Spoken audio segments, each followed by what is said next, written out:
La grande question au niveau de ce que j'appelle moi la critique biblique, c'est de détecter toutes les empreintes israélites qui ont trafiqué le message biblique de l'Ancien Testament.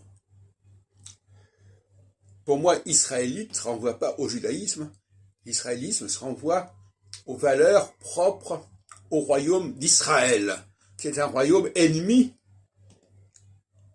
et sécessionniste par rapport au royaume de Judée. Et d'ailleurs, Jésus le dit clairement en son temps, « Je suis venu pour les brebis perdues de la maison d'Israël. » Beth Israël. Et dans Jérémie, on distingue bien la maison d'Israël et la maison de Judée. Ce ne sont pas deux maisons identiques, en aucune façon. Et j'entends constamment sur Radio Notre-Dame, on nous parle d'Israël comme signifiant les Juifs. Je trouve ça insupportable. Et je voudrais prendre le cas des psaumes qui n'appartiennent pas au Pentateuque, mais qui sont également impactés par l'israélisme. D'abord parce que plusieurs psaumes renvoient au livre de l'Exode, à la sortie d'Égypte, qui est purement et simplement une création israélite.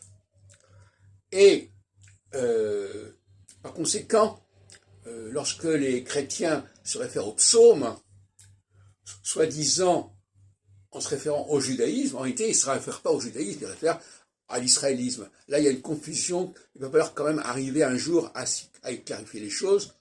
On ne peut plus employer le mot Israël pour désigner les Juifs. Alors, je sais bien qu'il y a l'État d'Israël, mais à mon avis, on pourrait se demander si l'État d'Israël, ça n'est pas justement une résurgence du royaume d'Israël. Donc il y a une confusion là. Voilà. Et puis il faudrait se demander d'où vient cette appellation, parce que on sait le rôle des chrétiens dans le sionisme, dans le retour à Sion, et par conséquent, ce n'est pas du tout innocent tout cela.